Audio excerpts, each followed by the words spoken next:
I'm Amy Jo Martin. Welcome to the Why Not Now show.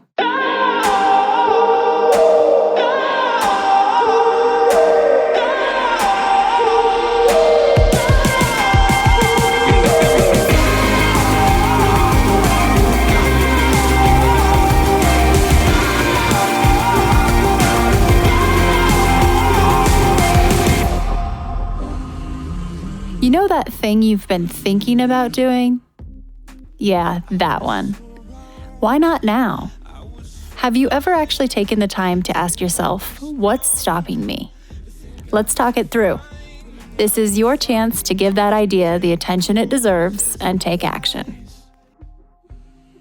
Each episode, I have a chat with a fascinating person, from entrepreneurs to athletes, celebrities, my parents, rocket scientists, and all walks of life.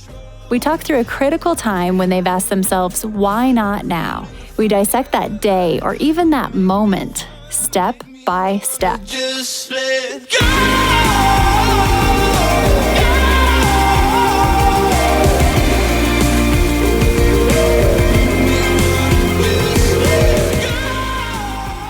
Hey, everyone. Woo! I'm in my basement. It's day 542 of social distancing quarantine. Not really, but it feels like this week the wheels may have started falling off the bus a little bit. A little bit of pendulum swinging going on. I don't know about you guys, but it kind of is what it is. And just if you're going through it, you are not alone. Anyway, thank you to everyone who showed up for the Renegade sessions this past week. It was a blast. It was so exciting to see the specific, tangible ideas that you have that you're greenlighting. Like, you literally greenlit them by the end of the session, and we've got proof. You told us how you're doing it. So that was pretty darn cool. Join us for the next one. If you missed this last one, you can head to renegadesessions.com, sign up. It's free. It's live edutainment, sanitized from any sales, solicitations, all the things, because we just don't really need that right now. So I'm doing my best to serve and share what I've learned, and hopefully it will resonate and be helpful to you. We also have a live DJ, so that's not a bad thing. And if you sign up now too, we'll send you a replay of the first one, and you can watch it back. So there's that. Thank you to everyone. We're going to keep doing them. Just keep checking your inbox, and we'll let you know when the next one is. It'll be soon. A couple of quick things before we get into Jen Sincero, which I will tee up in a moment. Many of you are in the same house as your spouse for long periods of time. Hopefully you're able to have some sort of reprieve or exercise or some fresh air, but we know we're all kind of in the same spot with being around the same people or not. But if you find yourself needing a little tool to help you stay sane, Richard and I, my husband and I, recorded an episode a while back about the 20-second rule. And this has saved our marriage. It is episode 145 on the Why Not Now show here.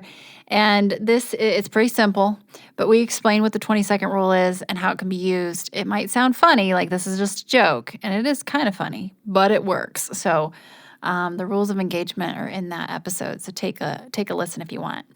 Richard and I have worked together in the same house for years, and so we're considering recording an episode called "Working with Your Spouse in the Same House." So if you want to hear that, let me know. We're just here to serve. We'll record it for you if we get enough people who are interested, and if you're not, that's fine too. That's where we are these days. We're happy to hop into the studio and share some of our not only tips of what's worked, but what hasn't worked. Sometimes we learn more from that.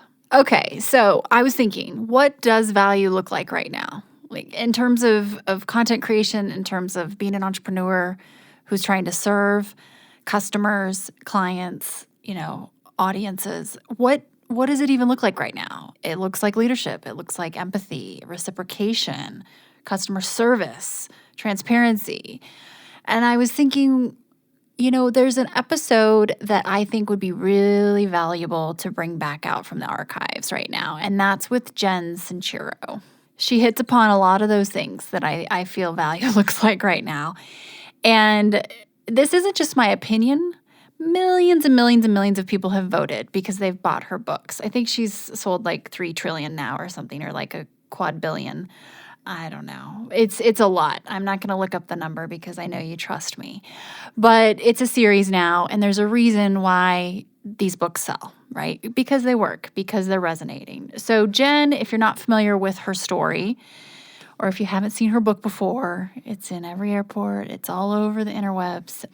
She was living in her garage. She has quite the transformational story, but she gets down into the tactics, and she's no BS type of woman. So you're not about to hear a fluffy, inspirational type of story. Yes, there is inspiration in it, that's for sure.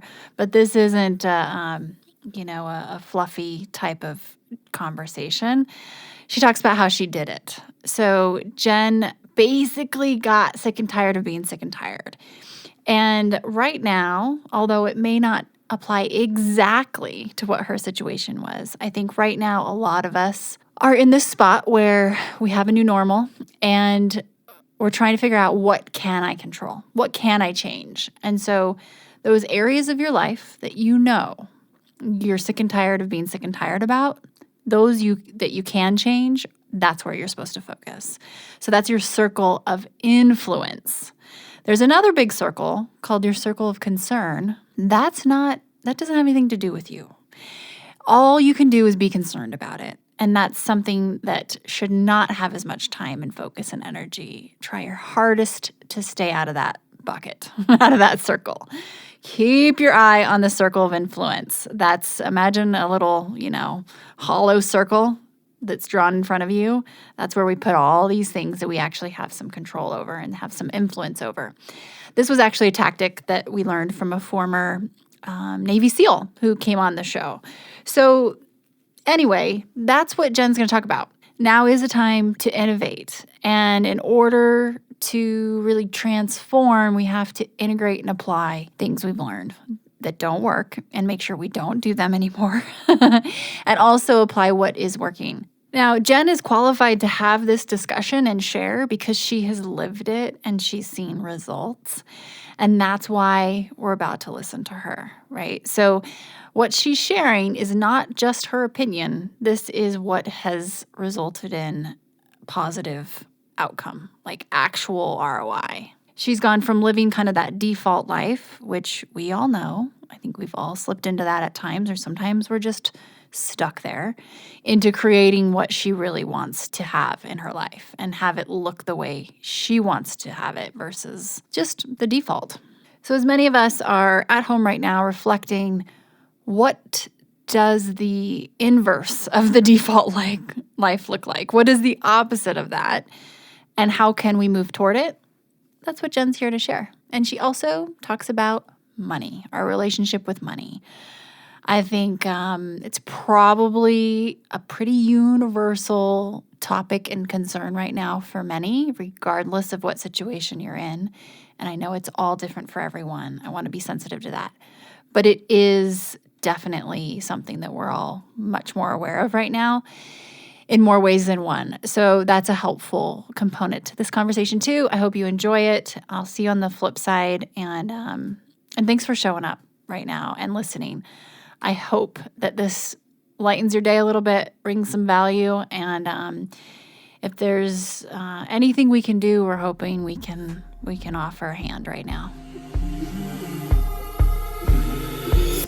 Being able to design my own day and do it in the most efficient way is a non-negotiable for me.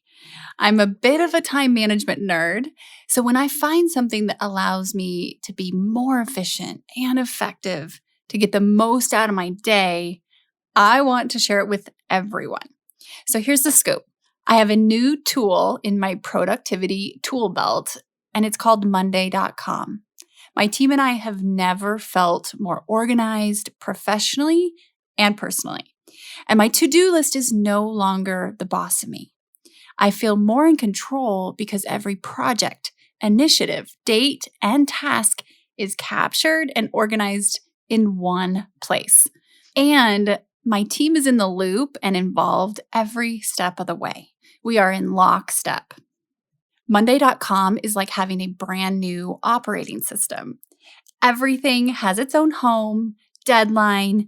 You can see the team members associated with the tasks, and it's color coordinated, so you can easily navigate your own task list.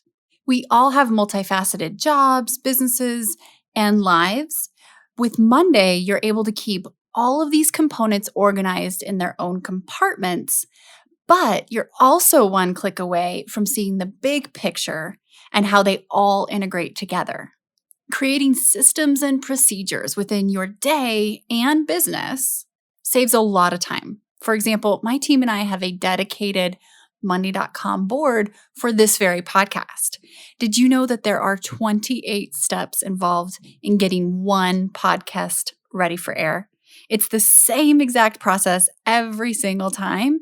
And it's a system that we have put into place. So we know the various key steps are assigned to certain people, and we've mapped out the entire process from start to finish within this one board. This allows us to be streamlined. It cuts back on the amount of emails exchanged as well as the amount of meetings needed.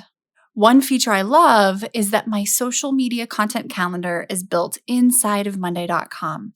I finally have one that I actually use, I like, and it's embedded into my overall calendar as well. Another feature we use every single day is the Google Doc integration. You know I love a good spreadsheet. I can pull them into Monday.com and edit them right there versus having 97 tabs open on my computer, which is extremely distracting and inefficient. If how we spend our days is how we spend our lives, then I can't think of anything more important than using the time in our days wisely. Head to hey.monday.com/Amy Jo Martin to start your free trial today. That's hey.monday.com/Amy Jo Martin.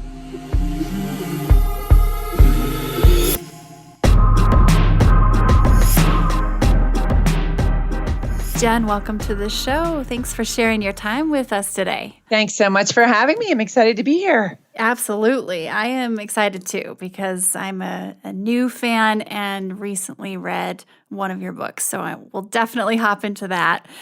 But before we do, can you tell me about a time when you had a big decision to make and you asked yourself, why not now? And we'll talk it through. The one, I've had many, but the one I think would be the most appropriate to share is, and I've written about this trip in some of my books, but was a time that I decided to go to India by myself. I hadn't really done any huge solo trips. I hadn't done any real solo trips, especially certainly not somewhere that far away and that mysterious to me. And I was so terrified to go, but I knew in my heart that I was a traveler and that I was an adventurer and explorer.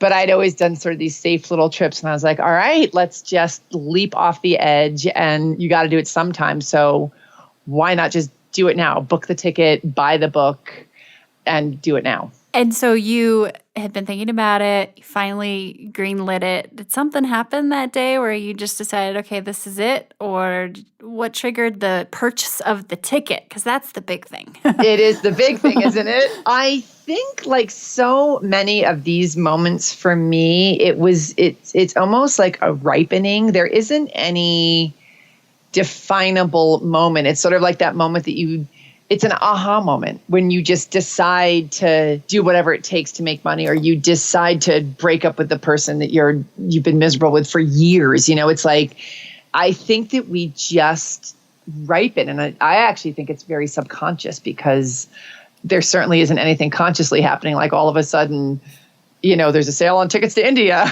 I mean, that wasn't what happened for me. It was more, I just got sick of putting it off and listening to my excuses. Why not? And I just did it. That's actually one of the questions I had mapped out for you, is to talk through this concept of, I just got sick of X. Because in your book and also in prepping for this conversation, I've heard you say that in other situations too. I just got sick of it. And that's recently actually happened to just this last weekend. I had a family member who was ready to make some big changes, and it was almost like a point of surrender to the resistance, right? It's like, That's whoa. such a good way to verbalize it. Totally. So you just got sick of it, like sick and tired of being sick and tired. So was it a similar feeling, but maybe not as epic as when you decided to start buying the self-help books and you were living in the garage? Totally. It's all the same thing. And I think all of that is just what you said, where it's exhausting being stuck in a pattern that's not working for you. It's exhausting pushing against who you really are. It's exhausting making up excuses. All of that stuff takes energy. And so when you get sick of it, it really is truly a surrender where it's like, you know what?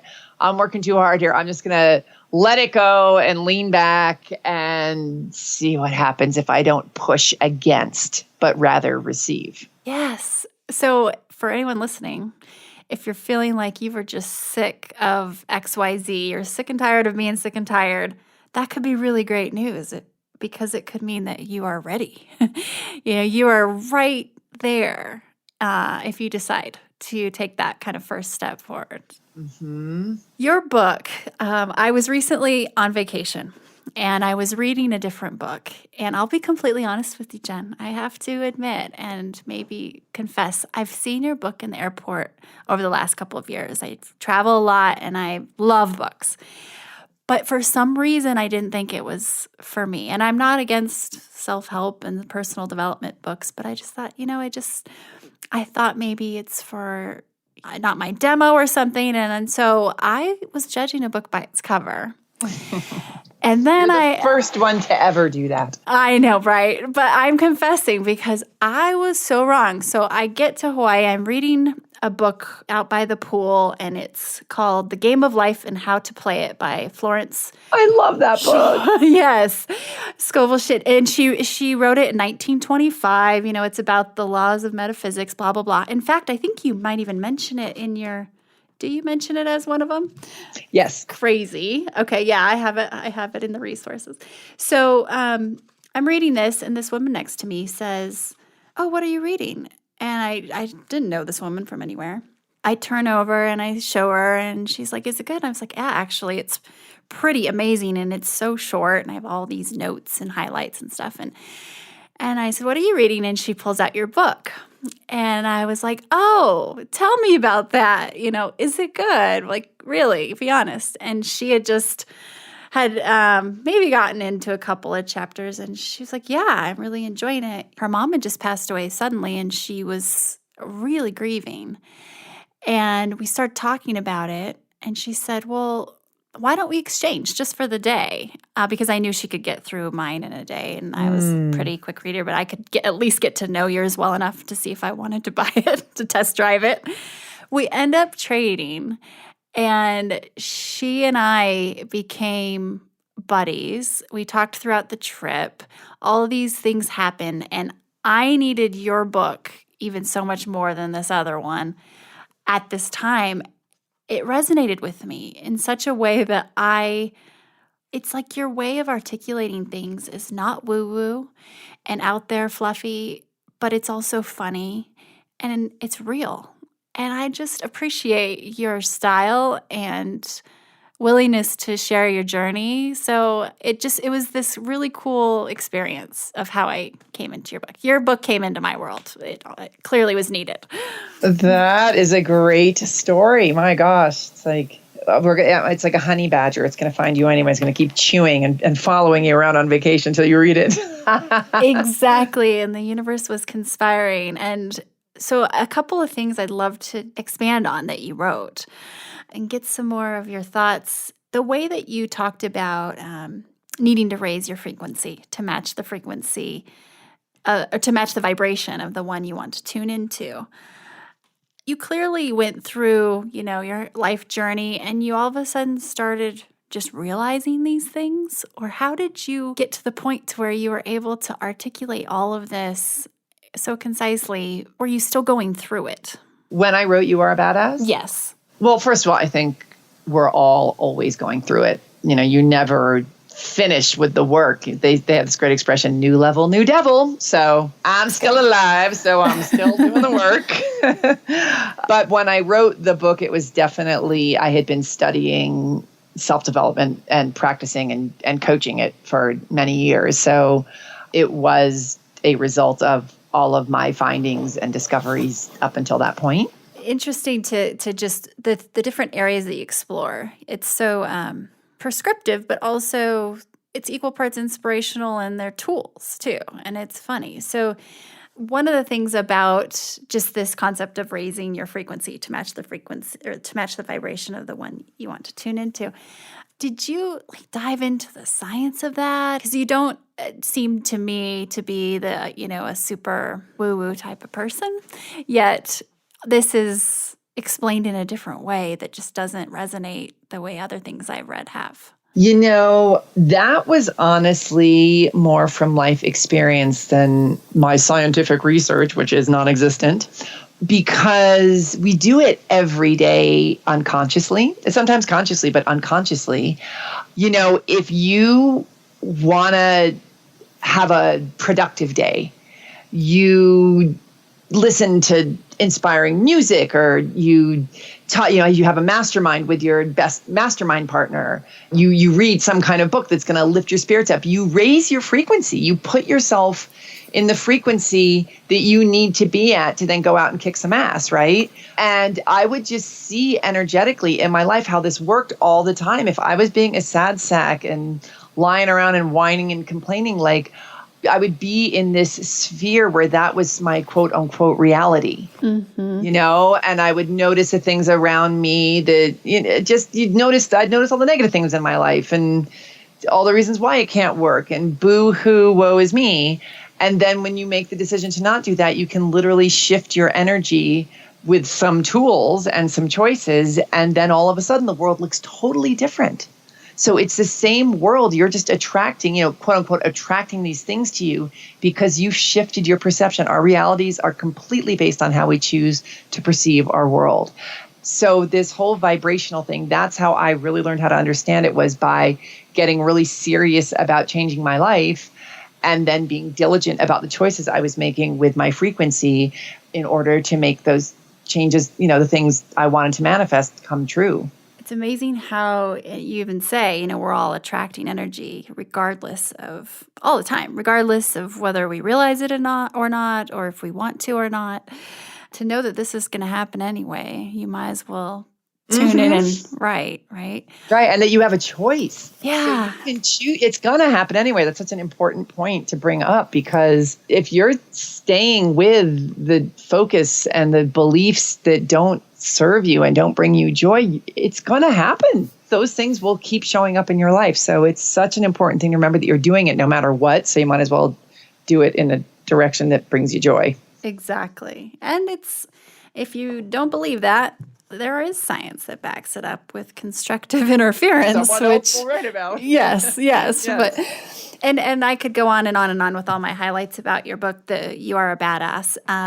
And I want to get onto some other things, but just a little bit of an innocent, ignorant question. Why has your book done so well? There are so many self-help books out there. And I have, my intuition saying one thing, but what do you believe is so different about it? Because it has. It's just been I know. Huge hit. Believe me, we've had focus groups and we're trying to figure it out too. All I know is in my intention writing it, and you're right. I mean, by the way, it did get passed on by every publisher because they're like, yeah, what the world really needs now is another self-help book. Mm-hmm. People passed on it right and left. But I felt like I wanted to write something, first of all, that was really pithy, that gave the information in as little time as possible, because patience is easily my most important lesson here on earth, and I am getting about I'd say C- in it. So I really just want the information. So I really tried to boil all of the stuff I knew down into really concise, short chapters, quick exercises. It doesn't need to take forever. So I think that appeals to people. I also think bringing some humor and some irreverence into this world of self-help that tends to be lacking in those departments. And I think, but I do think a lot of people talk about this, a lot of self-help authors, but I think also the fact that I've been in the trenches, that I, was sucking in certain areas of my life well into my 40s, and that I got it together later in life and can really relate to people wherever they are at in their lives helped. But I don't know, maybe because it has a yellow cover, it did really well. I have no idea. Like those are my feelings on maybe why. Well, and it doesn't really look like a kind of a woo, scripty font, pink or purple, self-helpy, so maybe a bird on it or something. So, but I just love the snackable, tangible takeaways and the spice, the sass, and the tough love too. It's like, listen, this is the way it is. Is it possible that it was a bit of a Trojan horse for people who are seeking something bigger than themselves or maybe some spirituality without calling it that? Definitely. Yeah. Yeah, because that was another thing with me especially in the beginning of my journey. I was so grouchy about spirituality and so holier than thou and so snarky about the woo-woo. Yeah. And so I definitely wanted to appeal to people like me who really needed some damn help, but just who didn't want to get busted reading it. Exactly.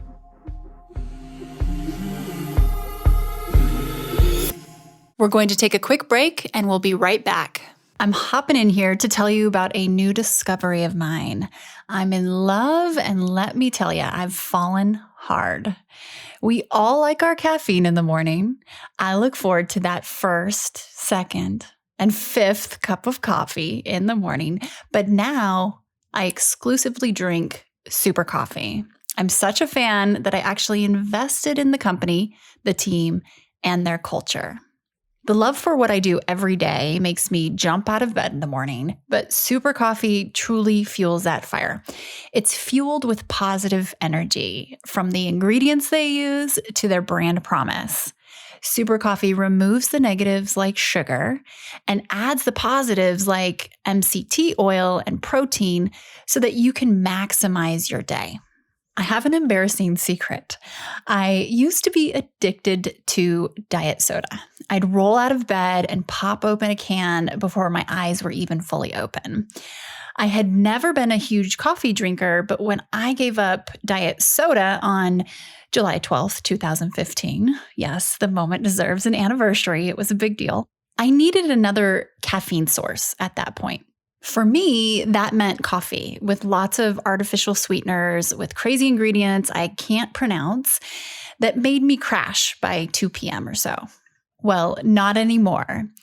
Super Coffee is different. As I mentioned, there's no added sugar, and some of the flavors I love have 10 grams of plant protein.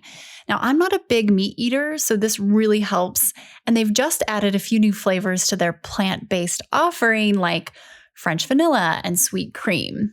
They only use ingredients that are great tasting, great for you, and sustain you for the long haul. Nothing shady, only positives. The taste is delish, I can tell you. Take it from someone who needs that extra flavor to enjoy the taste of coffee.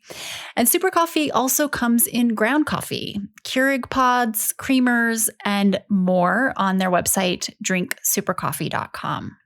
One of the things my team and I love most is that on drinksupercoffee.com, you can shop Super Coffee's wide variety of products based on your dietary needs, including gluten-free, plant-based, Whole30, keto, or even vegan, right there on their website. There's something for everyone.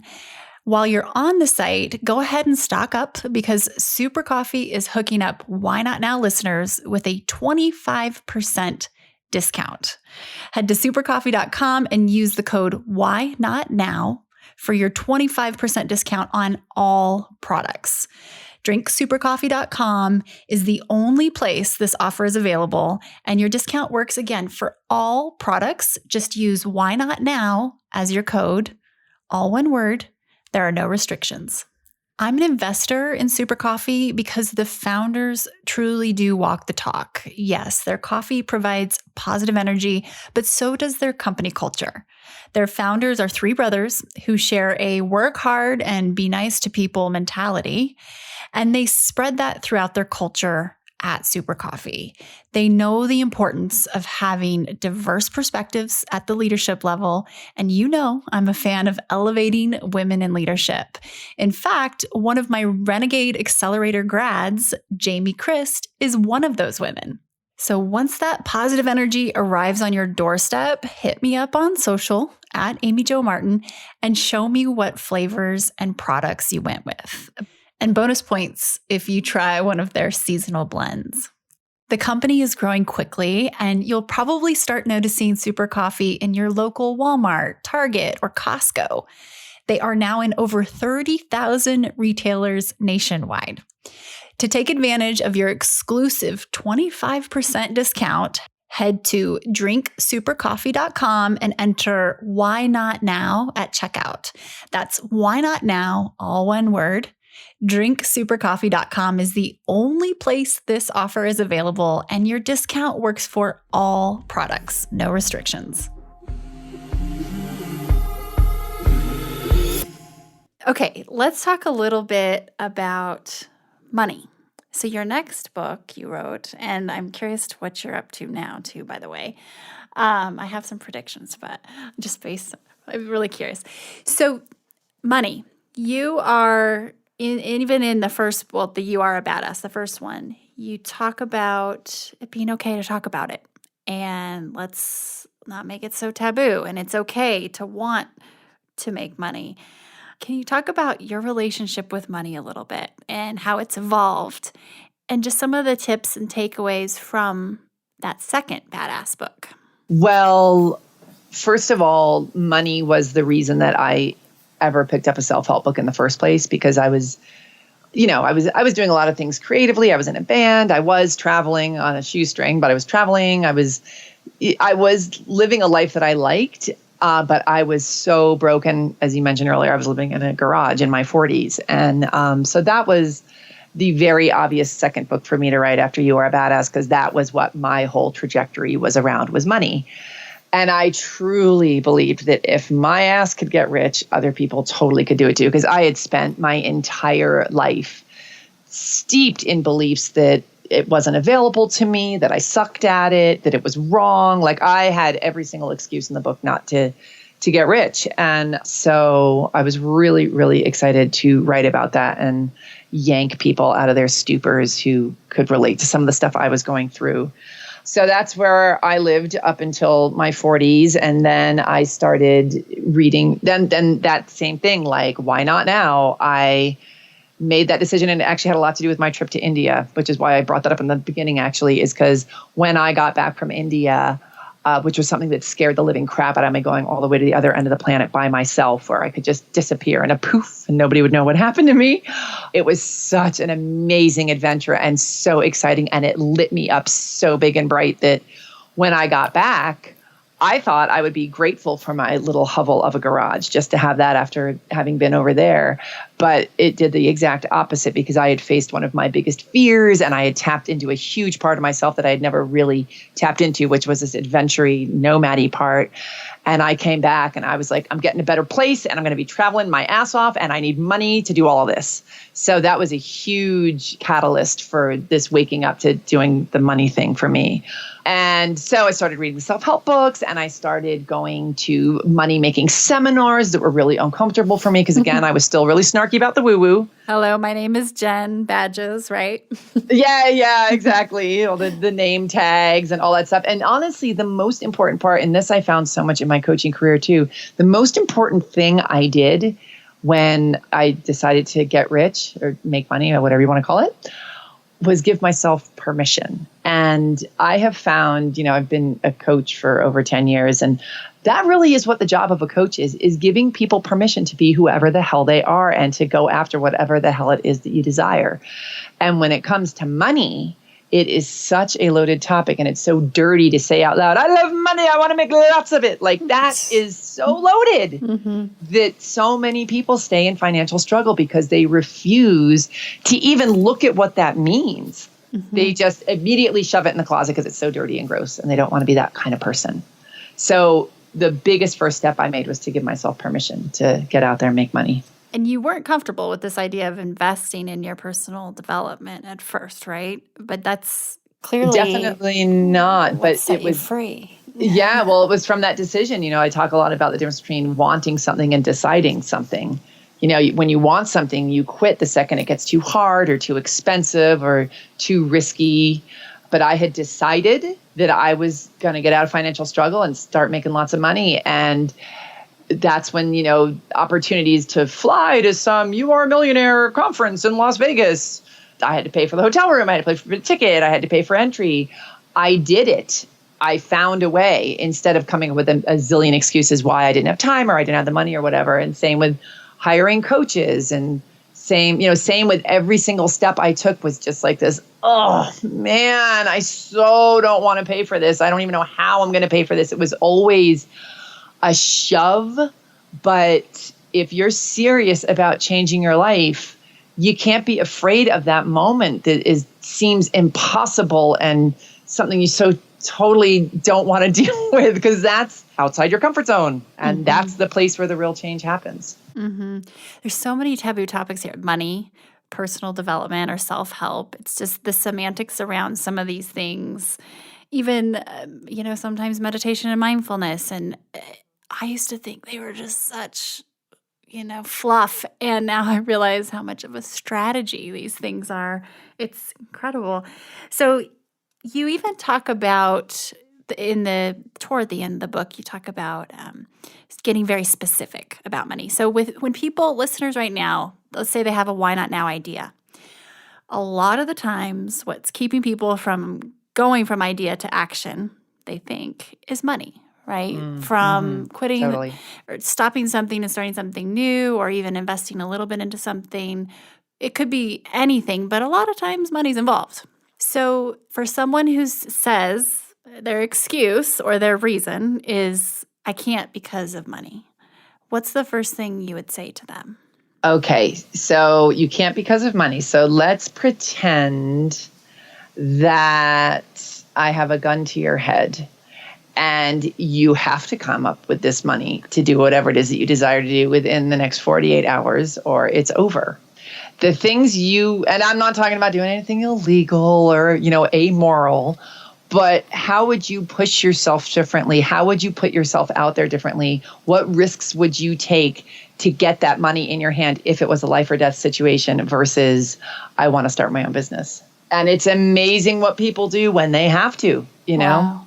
That's great. It's great a mental exercise construct. And just start listing. Get out a piece of paper and say, I could do X. I could technically sell this. I could technically stop doing this. Yes, exactly. I could call this person. Yeah. Yeah. And running the numbers. It's amazing how we have this mental block and we just think, oh, I can't because of money. Yet, have you even looked and ran the numbers of what it would take to get there? Wait a minute. Totally. Pencil. No, I have to say, the most common excuse I find for people who have day jobs that they can't stand is they can't quit because of the health insurance. And I'm like, well, how much does it cost to go get health insurance on your own? And they have no idea. And they're staying in these jobs that they hate because of the health insurance, and they have not even looked at the numbers on how much it costs to get health insurance. So you suggest to the readers that you get specific and create a mantra about exactly what you want to have. Can you talk a little bit about that, how someone would do that? The first step in creating a mantra is becoming aware of your limiting self-talk on whatever topic it is. So, and I'm a big believer in one mantra at a time, just one. We've all got many areas of our lives that we could probably upgrade. At least I do. Pick one that you're the most excited about now, and then do the work on, okay, what are my beliefs about this topic? So let's just take money, because that's what we're talking about. But so let's say if you're anything like me back in the day, my mantra was, I can't afford it. That would come out of my mouth every day, 70 times a day. And so when I made this decision to get rich, I was like, maybe saying I can't afford it isn't really reinforcing the kind of frequency I want to be in or the kind of belief system I want to have. So there is something I could easily turn around and make into a positive mantra. So instead of saying I can't afford it every time I wanted to say that, I would say, money flows to me easily and freely.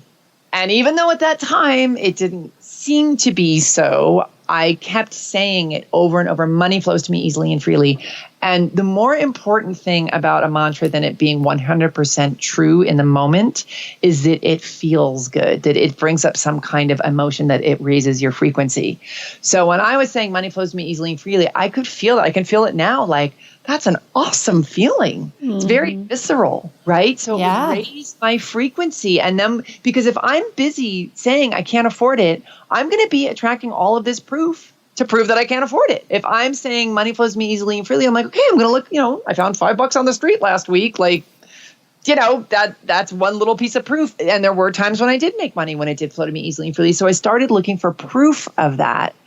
And then it just kept widening my perspective in a much healthier and much more productive area than I can afford it. And Amazing. I said it all the time. Yeah. You kept saying it. And then at some point, do you, especially when it comes to money, do you suggest that people write out or have a mantra of exactly what they want, like a number? Yes, especially with money. Money is about numbers. Money is the one, I believe in specifics all the time anyway, because vagueness, if you just, I want to get rich, like, but it doesn't even mean anything. You can't get emotional about vagueness. You can get very emotional about a trip to Tuscany with your boyfriend in July, and thinking about where you're going to stay, like that. We are emotional creatures. It's all about the emotion. So specifics not only calls up emotion, but when it comes to money, it gives you a concrete goal so that you can hustle and be like, hey, I said my goal was to make $2,500 this week. So I am not stopping. That gun is to my head. It's $2,500 by the end of this week. I've got my specific date. I've got my specific amount. I've got the reason that I need it. And I've got the emotion. And that's how you blast through the terror barrier and stay outside your comfort zone. Oh, so good. And I'm just going to read a little bit here from the example you gave in the book. And you say, I am so grateful for X, and in this case, you put $150,000 by December 31st that allows me to take my family on a vacation to Bali, renovate our kitchen, and donate money to build schools in Kenya. Like, that's very specific, and you can grasp onto it. You've got it. You can see it. I love it. Such a good suggestion. So you know how the universe sometimes just keeps having things surface in your world until you pay attention? Like my book? Yes, like your book did with me. Oh my gosh. Like my book harassing you on vacation? I love it. Yes. And then I finally kind of realized, okay, I got to pay attention when something comes up a couple of times. And within this last, I'd say, week, self-love, which is not, it's a very general, broad topic, and it's a big one. And it's not the first time I've heard it by any means, but it keeps coming up daily, if not multiple times a day, whether I'm listening to a podcast or reading something or whatever. And in You Are a Badass, you talk about Loincloth Man and what he taught you. And I just loved it. Can you talk a little bit or share that story? I want to relive it. Well, I go backpacking in this area of Southeast Utah. Actually, that's the Bears Ears area that is in very deep danger of getting ruined right now because it's no longer federally protected. But anyway, it is a magical, magical place. It's totally going through the looking glass. And I would go backpacking there every year for like 16 years with these two friends of mine. And we never saw anybody because we'd be deep in the wilderness. And then one day, one of my friends bumped into this guy wearing a loincloth, carrying a squirrel and a spear. And when me and my other friend caught up to him, he told us about him. And then, and we finally met him. We didn't believe him at first, but then Loincloth Man came around the corner and he was just this guy who was living wild in the canyon for years and eating squirrels and getting deer pelts to keep himself warm. And I just thought that was such an incredible choice to make, and talk about giving yourself permission, to be a freak or to be, what other people would think is a freak, or just to really live exactly how you want to live and do what brings you joy. And I just was so impressed by him. And actually, I love that you just brought him up because he recently contacted me. Wow. He has a technology. Well, with technology, I guess he came out of the canyon and got a phone and an email address, and someone's like, hey, I think some chick put you in her book. And he now teaches, he was teaching survival skills, and I think he's got a show on the Discovery Channel or something, but he's really committed to living life exactly how the hell he wants to. And I just love that. I love it too. That's so cool. And I think you end that chapter with, I want to be loincloth man. And it's about him. I don't You don't want to want be it. him. No, Yeah. I Okay. don't want- Fair enough. Fair enough. So that just, it's interesting how that's the first step, isn't it? Like we have to give ourselves permission, or at least one of them. It's really such a basic, but it's hard to unlock these other doors if we don't have the primary. And meditation's the other thing. The way you described it is something that I haven't been able to articulate, but it's really what tricked me into meditating. Is someone said, you're going to have better ideas, and better ideas will come to you if you start meditating. I was like, really? Sign me up. Like, get more creative. And the difference between meditation and praying. Can you share a little bit of your thoughts? Sure. Meditation, this is how I define it. I don't know if this is the textbook definition, but I feel like meditation is really blank and quiet and releasing all thought and all intention and just getting into a space where you're connecting with the universe. And, listening to whatever comes in, whatever impulses, whatever ideas, whatever emotions and feelings. And I see praying as something that is more intention setting and informing the universe of desires. And that's what was just the word. So meditation is about receiving information from the universe, and praying is more about sending information. And that really, I think, can help people understand the difference, but also it's kind of like a download in a way. You're receiving. When I read that, I went, yes, that doesn't. It's Hook me up. Yeah, absolutely. So has your practice, how has it evolved from when you first started meditating?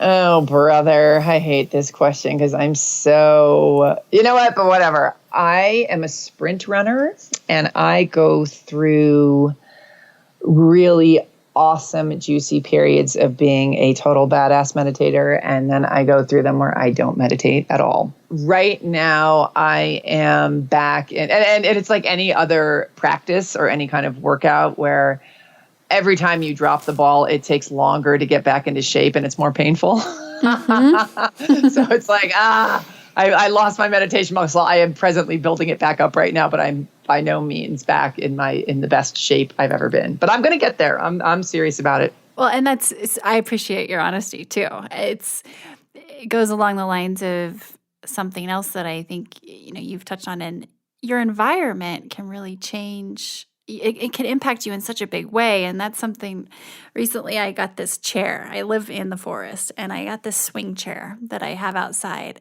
And I am so much more consistent now with meditating because I love that chair so much. But it's funny because that's the only thing that's changed.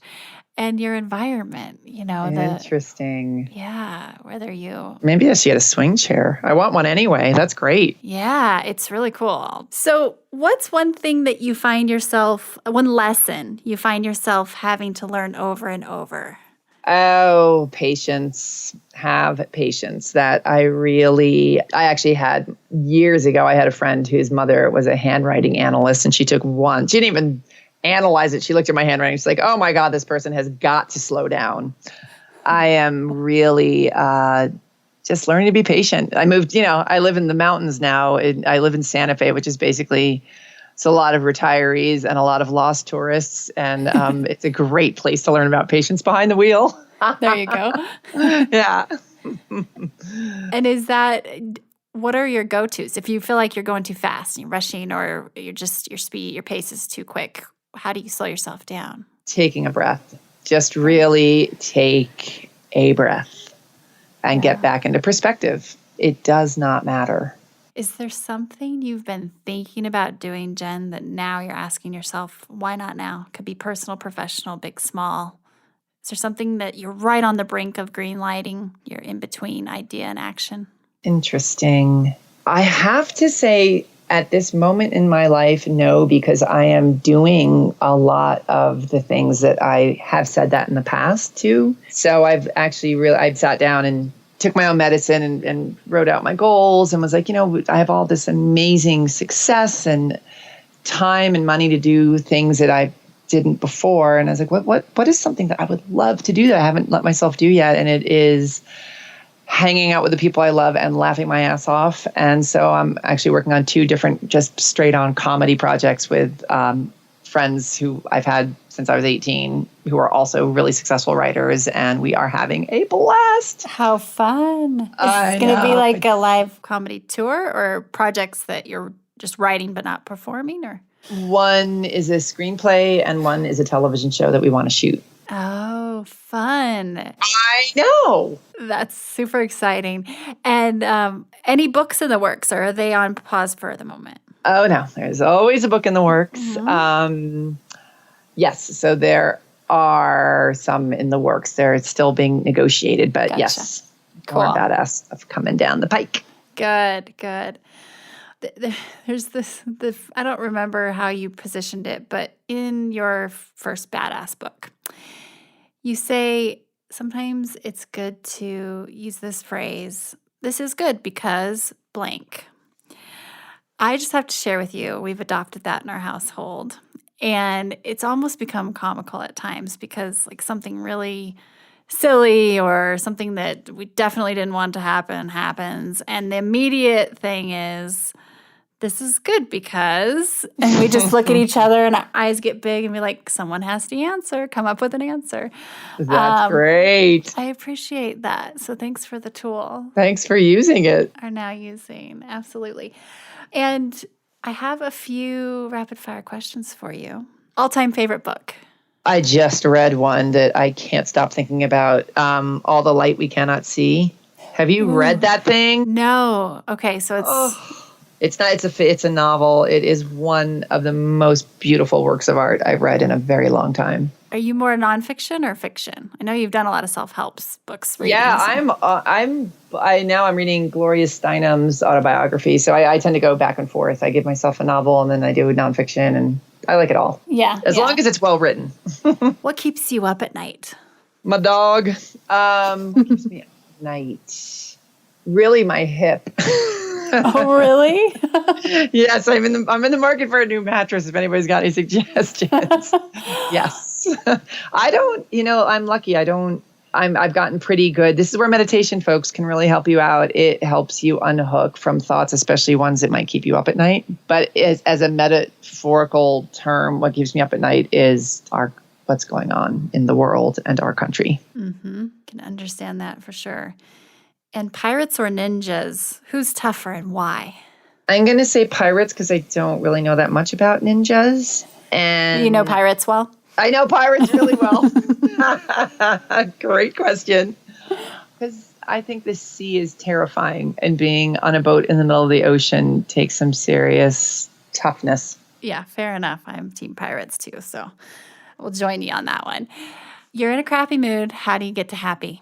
Music. Yes, that's right. We didn't even music. touch on your music, the aspect of your life.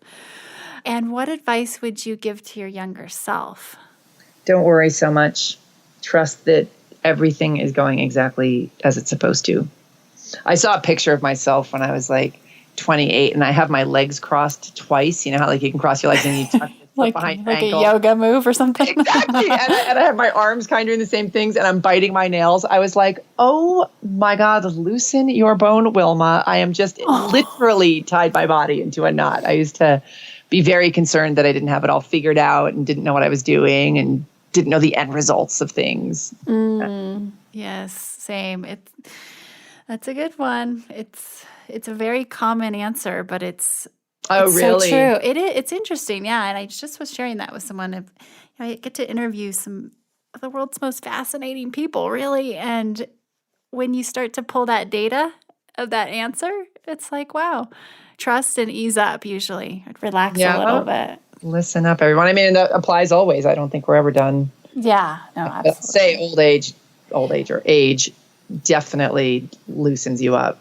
It's much easier for some reason. Well, and this is been awesome to connect with you. The best place for people to find you, where do you like to connect online? My website, which is either youareabadass.com or jensincero.com. Both will get you to the same place. Awesome. And thank you so much for your time and sharing. It's a pretty cool treat to get to talk to you, especially after just reading your book. Likewise. Thank you so much. This was really, really great.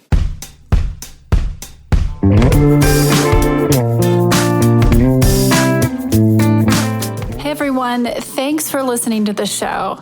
Hit me up on social media to let me know what you think. I'm at Amy Jo Martin on Twitter, Facebook, Instagram, and LinkedIn. And I want to hear your Why Not Now moments so I can share them on the show. Just send me a note to whynotnow@amyjomartin.com.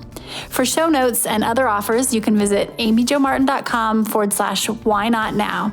And while you're there, don't forget to sign up for my email newsletter for exclusive content and announcements. A big thanks to Rock Salt Music for all of the tunes by the talented John Coggins. And of course, a hat tip to Richard Brewer for editing and producing the show. I'll see you next time. And until then, why not now?